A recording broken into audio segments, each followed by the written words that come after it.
Hi, in this module, we'll be looking into various hosting options that are available on Google Cloud Platform. This is a table which gives us various hosting options that are available and how they map to different requirements. We'll see each of these requirements. Your applications can be deployed as VM images. VM images are snapshot of the entire file system, including the operating system. Container images. Container images are portable cross-platform file systems which does not include the operating system. So the container images are much smaller in size as compared to the VM images. Apps are web applications or microservices.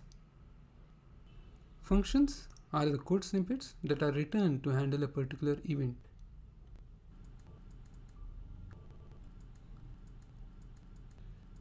Compute Engine is used to deploy VM images.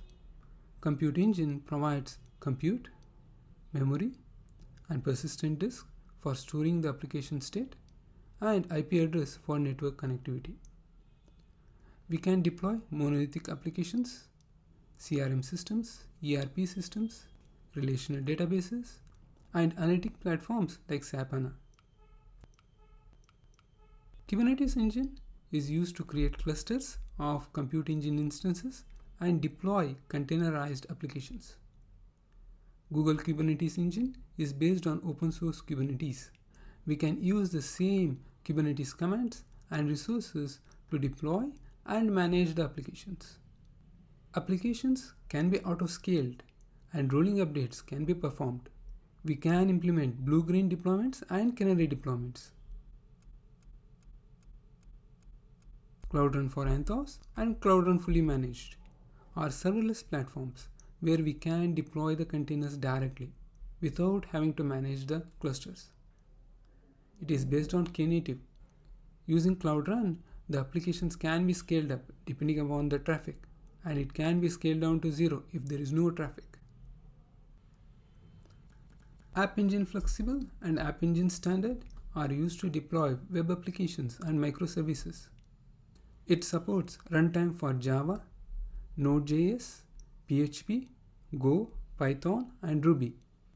On App Engine Flexible, we can also deploy custom runtimes. Cloud Functions are used to deploy event-driven workloads. For example, there could be an image upload on a GCS bucket.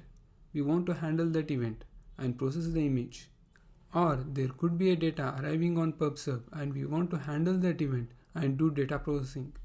You can write code to respond to these events and run directly on Cloud Functions without having to worry about server management. It automatically scales based on the load and you only pay when the code is running. Custom URLs can be generated using your domain name for most of the services apart from Cloud Function. Applications can be scaled to 0 using Cloud Run or App Engine Standard or Cloud Functions. On these platforms, you only pay when your application is running. We can run stateful applications on Compute Engine and Kubernetes Engine by attaching the persistent disks. WebSockets are supported on Compute Engine, Kubernetes Engine, App Engine Flexible. We can run applications written in any language, the exception being that of App Engine Standard and Cloud Functions.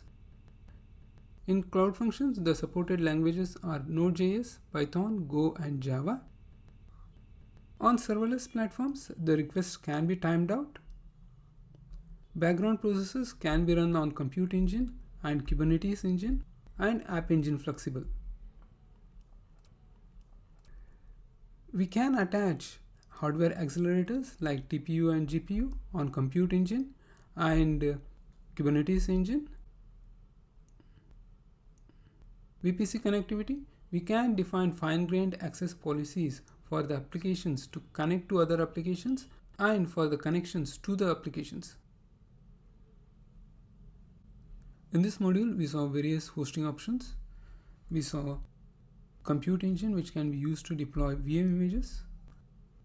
Kubernetes Engine, where we create clusters and deploy containers. Cloud Run for Anthos and Cloud Run Fully Managed, where we can directly deploy containers without having to manage the clusters. App Engine Flexible and App Engine Standard for deploying web applications, and Cloud Functions for deploying code snippets for handling events. That's it for this module. See you in the next. Take care.